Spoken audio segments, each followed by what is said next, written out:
what was I thinking? Not much probably. Who actually starts building a Spitfire full scale in their own shed? You must be out of your mind. You must be a lunatic. It's not a simple project. It's mind-boggling. And yeah, as I said, you need to be having a screw loose. But hey, I've done strange things in my life, but not as strange as this one. I did my last walkthrough on my Spitfire project. I thought I'd just do an update. It's nice to see what's been done in the meantime. You can see the shape of the Spitfires taking place. I haven't closed in the whole thing yet because there's quite a few elements still to be added inside. You don't want to be cramped, so the wings are on. Last time they were not on. I haven't done the underside of the wings yet. Well, this one I have for a bit, but the other one I haven't. Got another little bit here, which is the propeller blades, the Hamilton 23E50 toothpick blade. You can here see the flaps.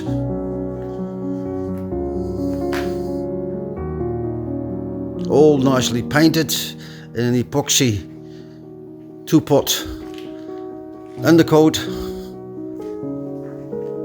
There we see the tail wheel made by a local engineer, TME. They actually made my engine frame as well. This is not complete yet, just a bit of dry fitting. The oleo still has to be fitted, and I still have to find the oleo.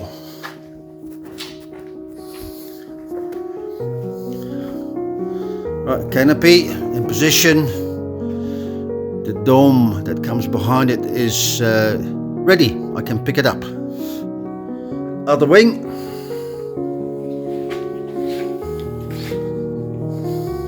Also being undercoated.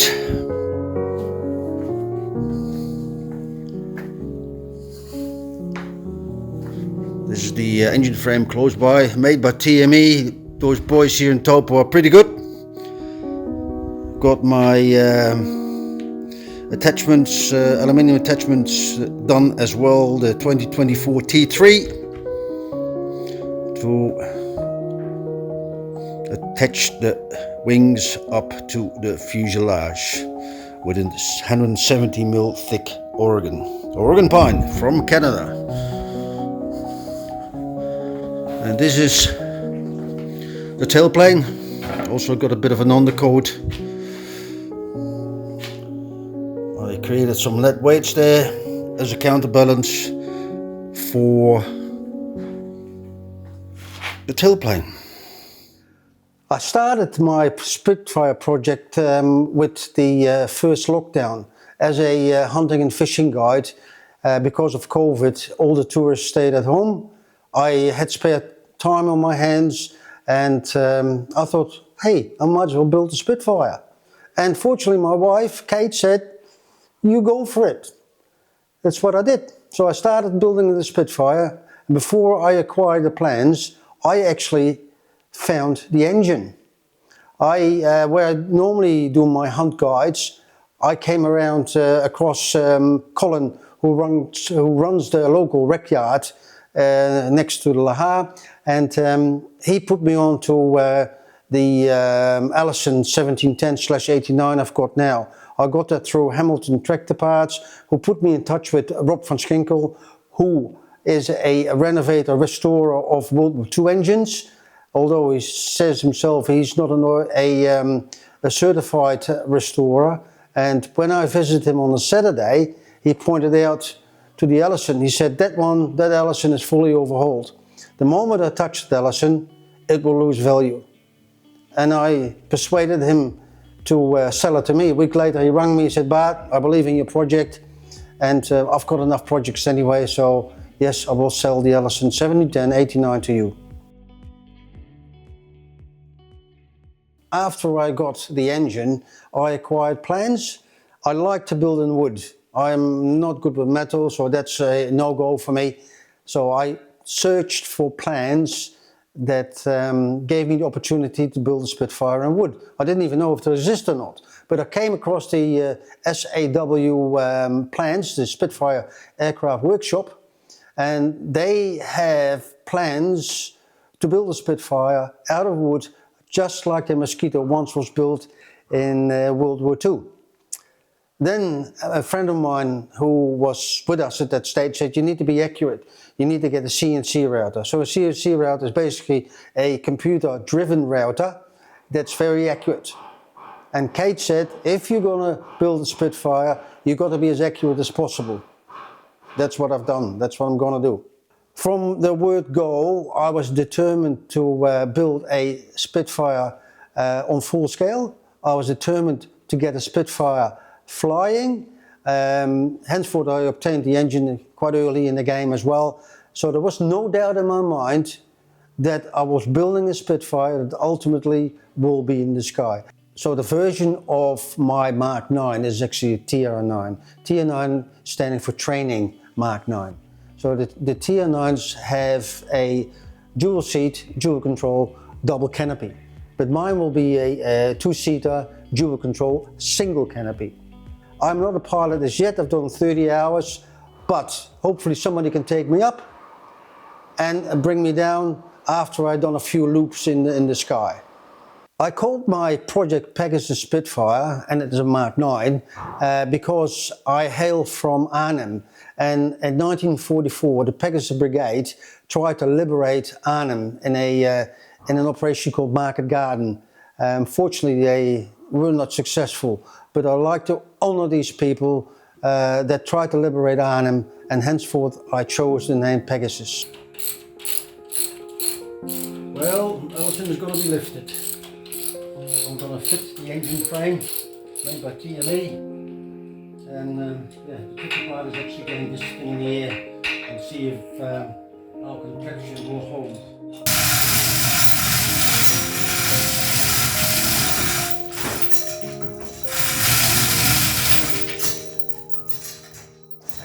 Yeah, 1, 2, 3.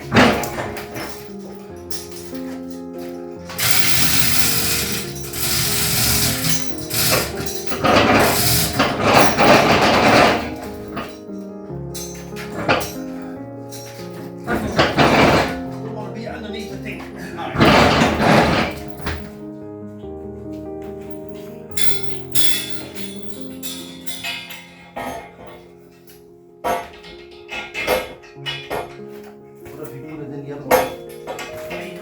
Put the ball in. Well, we could, but No, that's fine. yeah, Oh, either way. either way, yeah. Go down a touch. Out towards me. Yep. Oh, look at that! Bloody hell.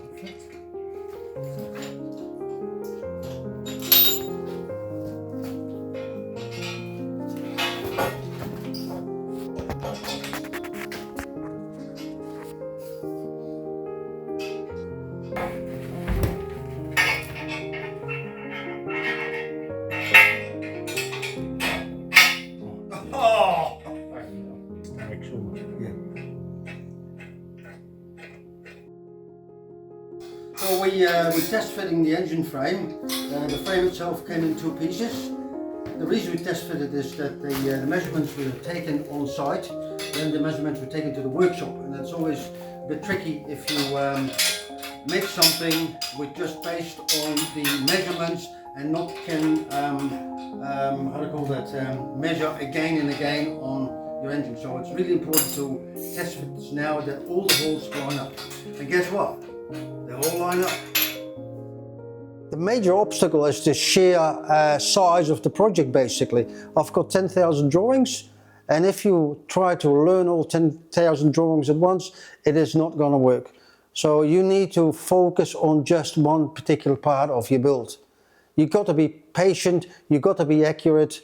Yeah, it's probably one of the biggest challenges I will ever have in my life. With all projects, it's not a project just with the Spitfire, it's a project of building, and the more you build, the more room you need. I didn't have big sheds when I first started.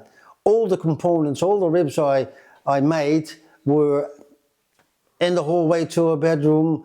I used the sunroom as my gluing room, and of course Kate said, this project is growing, maybe you should build something. So I had a carport which I built my fuselage in, then I put the sides in, then I put the concrete in, and then I thought, I need to build wings as well. Without wings, a Spitfire, any plane doesn't fly.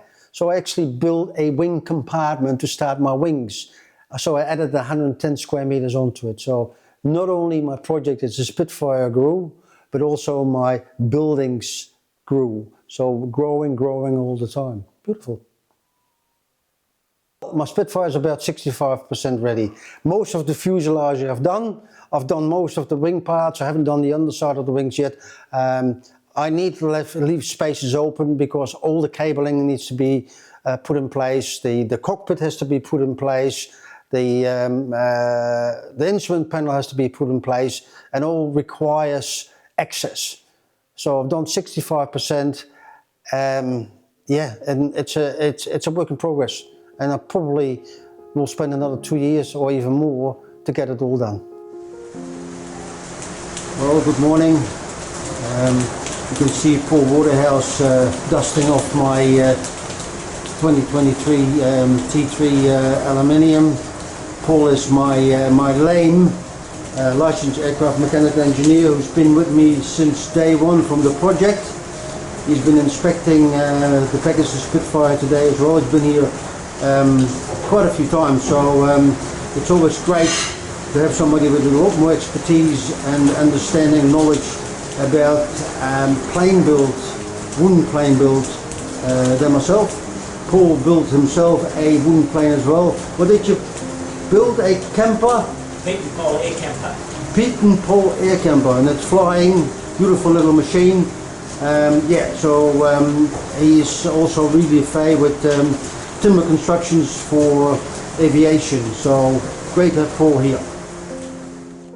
When you talk to the CAA, which is the organization going over the aviation, I have to do about 80% of it all myself.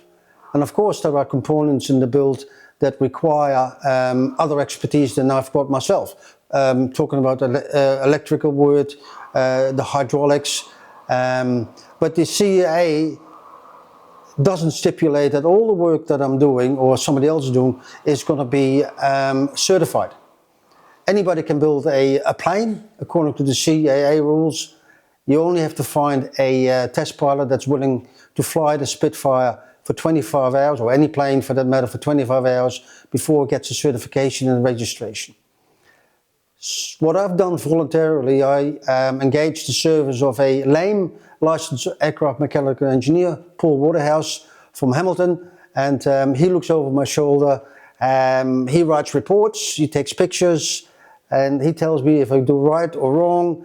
If I look at the plans and I'm not sure about certain things, I contact him, we discuss it, we come up with a plan, and that's how I've been building my Spitfire. So once I find a test pilot that's willing to fly my Spitfire, they know that Paul watched over my shoulders, he wrote reports, I keep invoices of the materials I use, so all aviation grade materials. Pictures, I used West System epoxy, which is used by the people in Ardmore who build the Mosquito there as well. So what's good enough for them is good enough for me, I reckoned. And yeah, that's how I'm building my Spitfire. No shortcuts. If it's wrong, it's going to be done again. I'll make sure it's flyable and it's safe flyable. So I was introduced to Bart through the SAA movement, the Sport Aircraft Association, and Bart contacted me and told me he was building a Spitfire. And I have to say that when he said he was building a Spitfire, I thought he meant he was building a scale Spitfire, a kit set Spitfire. And this usually involves an automotive engine or a Rotax or something similar, even a standard aircraft. So my very first question to him was, nice to hear from you, Bart, what engine are you putting in it? And he replied that he was putting an Allison V1710 in it, which immediately got my attention because that's a real engine. So at that point, I decided that Bart was actually serious, and we better come and have a look at this and find out what's going on. So I've come down here to Kinloch a couple of years ago, I think, Bart. Yeah, I think 2021 the first time. Oh, yeah, could be. I can't remember how long ago it was. 2020 even, I think. And Bart had a part of fuselage built and a few bits and pieces, and it has progressed remarkably quickly since then. So, yeah, a stellar project, a heck of a job, and it'll be great to see it finish one day. I do have authentic Spitfire parts. One is the canopy slider that actually came from an original from a Spitfire with the registration RM906, who was shot down over Germany on the 25th of February 1945. The pilot, William S. Harvey, bailed out with a parachute, was captured by the Germans in German captivity for a month, escaped, walked through Germany at night, came into Holland, Winterswijk, and was helped by the Dutch to get back to his Canadian squadron. So that's one of the authentic parts I have, the canopy slider of the RM906. Of course, I do a lot of work on a Spitfire myself, but there's always people that help you. And I'll just give you an example. I got a phone call from Frank Deeth, who is actually a Spitfire builder using the same plans. He said, Bart, you need to ring Alan White. And Alan White is actually in South Africa. So I rang Alan, and Alan said, Bart, I've been following you on Facebook and you're doing a tremendous good job. I started 10 years before you, but you've done about 30 times more than I've done. I'm 82 and I'm not going to finish my project. I want you to have my instruments. And I said, how much? He said, no, it's a donation. Wow, I was gobsmacked, flabbergasted, all those words. So I tried to find a courier that could actually transport them from Western Cape to New Zealand, which was $1,000. Then I talked to my neighbour, Kevin, who's South African. He said, oh, I'm actually going to Port Elizabeth to my mum's 80th birthday. So if you can get it from Western Cape to Port Elizabeth, I'll bring it back. So $60 later in courier fees, and the next week I had it at home. So thank you very much, Alan White. Appreciate it very much. There are a lot more people in my build I haven't mentioned. And all those people I'm really, really, really grateful for. Stephen Scott, Canopy, absolutely amazing people that give me mental support, people that tell me where I can get things, and just people basically just supporting me by giving me a pat on my shoulder and say, you're doing a fantastic job, and that's perfect. Thank you all. Moving back to Holland is a step which I've not taken lightly. I'm going together with my partner Katie. It's not just about moving furniture. Moving a Spitfire requires far more attention. So you move a Spitfire in a 40-foot container, you have to make sure that everything is secured, so the Spitfire doesn't roam around. I've got a big engine going in as well. So that is the biggest challenge. Actually, that challenge is far bigger than trying to move your household furniture into a container. So that will be a challenge, and I will focus on it in the next year or so. Of course, moving the Spitfire from New Zealand to Holland is one big journey, but trying to find a location for the Spitfire, like a hangar or a big shed, to finish the project, because the project won't be finished in New Zealand, is quite challenging. And I like to find a hangar that is close to an airfield. It's not easy to find something like that in Holland, but I've been in contact with people in Hoogeveen, Jack van Egmond and Dennis Meinders. They replicated the Fokker D21. They know what it takes to make a replica. They know what it takes to maintain a World War II plane. They heard of my project. They're very enthused about it as well. So I've got good hopes, high hopes, that Pegasus will be find a new home in Hoogeveen. With any project, the last parts are the hardest. You see the end finish and you have to brace yourself not to rush it. You have to make sure that everything is okay, that everything is to aviation standards, and the last bits are always the hardest in anything you're actually planning to do, but they're worthwhile. It's just a matter of patience, basically. Well, people that are interested in the project can follow the project on Facebook. So it's called Pegasus Spitfire Mark 9, MK9. I rather spend more time on the build than putting a lot of media out there about my Spitfire project. There's another reason. And that's why I started late by actually putting some on Facebook, is I wanted to be on a certain stage of my build. Because if you tell people you're building a Spitfire full scale, they say, oh yep, there's another dreamer there. But after I announced that I was actually building a Spitfire, I could show them that I was already on a long journey. And that actually made people believe more that yes, he can build a Spitfire and he can make a flyable Spitfire. And I will engage in more media engagement from now on to show the world that what I'm building is a world project and deserves all the attention out there. Also as an honor to all the Spitfire pilots that flew these beautiful machines in World War II. If people say we'll have instruments, because I only have 2/3 of the instrument yet, people have instruments that could fit in my Spitfire, they can always contact me on my Facebook page and say, Bart, I've got a compass, Bart, I've got sights, whatever. And although I've been living in New Zealand for the next year and a half, if they got it afterwards, when we live in Holland, the Facebook page is probably still the best way of contacting me. And even if you're around in New Zealand, Taupo area, or in the future somewhere in Holland, if you say, Bart, I really would love to see your project, just drop me a line. And of course, when the project is finished, if somebody says, oh, I would like to fly a Spitfire, there are possibilities. But just remember that fuel is not cheap. So I've got an 88 gallon going into my Spitfire. 88 gallons, 350 litres. Aviation fuel is about €4. So that's a lot of money. And you can only fly for an hour and 15 minutes. So if somebody wants to fly my Spitfire, I'd probably ask for a bit of fuel money.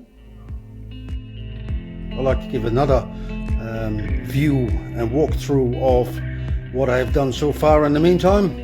As you can see, the canopy is upside down.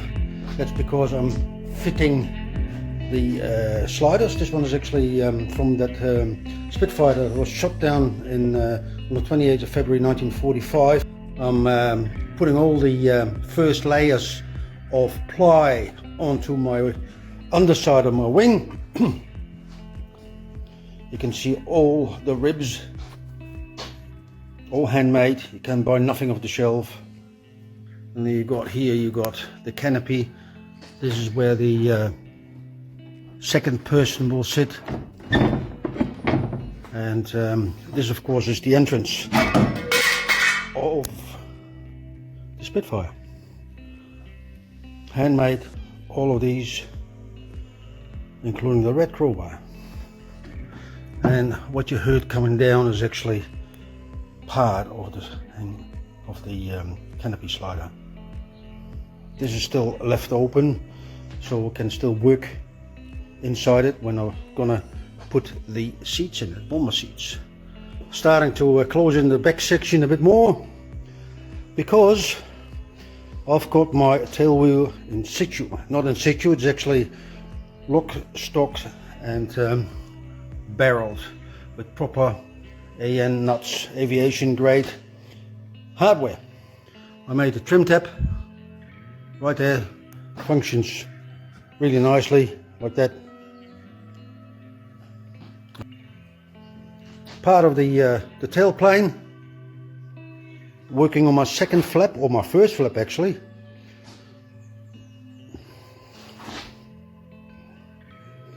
Yeah, all looking good. You can see there's quite a bit going on with my Spitfire, my Pegasus. When will Pegasus fly?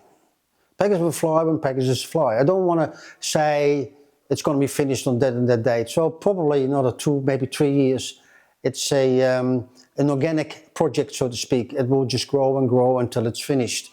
So I don't want to tell people it's going to fly that day. It will fly when it's ready.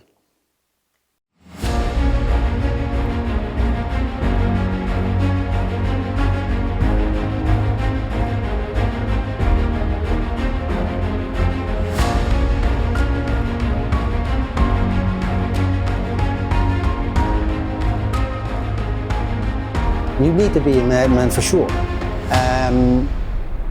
But I just enjoy the project.